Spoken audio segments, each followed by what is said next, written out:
The main enemies of the United States today are the spies of the Axis countries, was the phrase of one of the American senators during his speech in the US Congress in 1942. Also, some attribute this phrase to the FBI Director J. Edgar Hoover. Espionage has always been a headache for any army in the world. To combat it, various counterintelligence services, military police, gendarmerie, and other special services were created. Counterintelligence. Such service was in the American Army as well. The so-called CIC, the Counterintelligence Corps Service, part of the U.S. Army Intelligence Corps. The service was created during the First World War in 1917. Subsequently, it was part of the so-called the Corps of Intelligence Police, CIP. With the outbreak of World War II, the service was renamed and its staff was increased many times. Regardless of numerous renamings, the main task of military counterintelligence remained the same: to fight against spies from armies hostile to the United States. Military counterintelligence officers worked closely with the FBI. However, they reported directly to the American Military Command. The main task for the FBI, counterintelligence, and the American military police during World War II was the fight against espionage, both on the territory of the United States and in the locations of the American Army around the world. The fight, as well as the security of the American state in general, was carried out harshly. As for the spies who were exposed, they were usually put to death. If the agent was caught in North America, it was most often the electric chair. If it happened outside the United States, the person was shot. An SS man in Europe or a member of any Japanese sabotage group on the Pacific Islands could have been hanged. Naturally, in Europe and in the United States, they tried to observe all external decencies and norms in the conditions of war. In other words, there was an investigation, a trial, and all the procedures of military justice. The only difference here was the approaches, and the difference was significant. If the civil law platform was based on a rule, at least formally, it was believed that it was better to let 10 criminals go free than to convict one innocent person. Then in the army, everything is different. There, it is better to convict 9 innocent people than to miss even one spy. People call it better safe than sorry. The execution of a German saboteur in Europe in 1945. On the territory of the United States, the American police quickly dealt with citizens and persons with residence permits of Japanese origin. They were all interned in special camps. With the German spies, it turned out to be more difficult. In the United States, there were many American citizens of German descent. In addition, there have been many intermarriages between US and German citizens. For example, one good friend and associate of Hitler, Ernst Heppenstengel, had an American mother. At first, the American writer with German roots, Hans Heinz Everes, actively supported Hitler. According to his mother, the head of the Hitler Youth, Baldur von Schirach, was also an American. Therefore, the Americans had to work hard with German intelligence.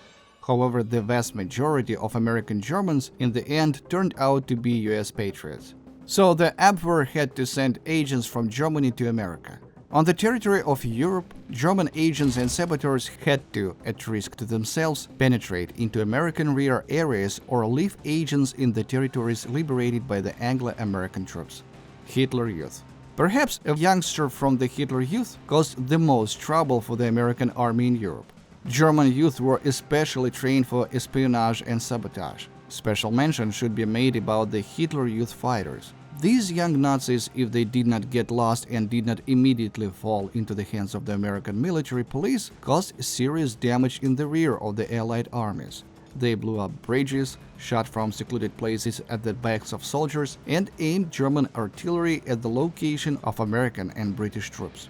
If they were caught and the investigation could prove their participation in sabotage, then American military justice would not stand on ceremony with the children of Hitler. It could have saved from the certain death if the young saboteur was dressed in a German uniform. Then he could count on the status of a prisoner of war. However, this did not always work. Some members of the Hitler Youth were caught in civilian clothes, then they were tried as spies with all the consequences. In such cases, age was generally not taken into account by the tribunals. How the execution took place. The execution took place according to the standard scenario. The verdict was read out, the accused returned to the cell. The sentence could be carried out on the same day, the next day, or even a few weeks later. If the person accused of espionage or sabotage was not an SS man, he was simply shot. The SS man could have been hanged. The death sentence was carried out by firing squads of the US Army military police. Those sentenced to death were taken somewhere outside the city to a field or some abandoned dump where they were tied to poles. Then a firing squad of 7 to 10 people lined up, the command was given, a volley, and that was it. Afterwards, a member of a special judicial commission and a doctor who certified the death of the condemned man approached the executed person. Upon completion of all formalities, the sentence was considered executed. If there were several convicts, they were shot as a rule one by one, and the procedure was repeated each time. By the way, 8 German saboteurs who landed from a submarine on the US coast in 1942 were also in German uniform, but this did not save them. We are talking about Operation Pastorius. According to the Abwehr's plan, a detachment of saboteurs was supposed to cause Armageddon on the territory of the United States, to carry out explosions at enterprises, piers, and train stations in order to sow fear and panic in American society. However, the Abwehr mission failed due to the reluctance of 2 spy saboteurs from the detachment, George Dash, a German with American roots, and Ernst Berger, who refused to die for the Reich. Dash and Berger surrendered to the American authorities and handed over their accomplices. Dash was given 30 years in prison, and Berger was given a life sentence. The remaining 6 members of the group were sentenced to death by electric chair. In 1948, President Truman pardoned Dash and Berger, both of whom were deported to Germany. In total, from 1942 to 1945, the US Army, according to official data, executed 141 people. Of these, 70 people were executed in the European theater of operations. It should be noted here that among those executed there were not only German or Japanese spies and saboteurs. There were also several US Army personnel accused of desertion and other crimes.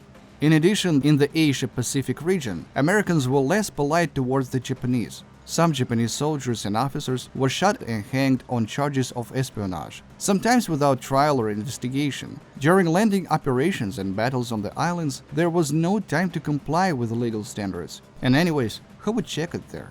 There were from several dozen to 400 to 500 such victims of extrajudicial killings. It is not possible to accurately determine the number. For the sake of fairness, it must be admitted that the Japanese side did not burden itself with the norms of international law either, and they did not stand on ceremony not only with those accused of espionage, but even with ordinary prisoners of war. For example, Japanese General Yoshio Teshibana loved to order sukiyaki, Japanese national dish, as a snack made from the liver of captured American pilots, who were specially killed for this purpose.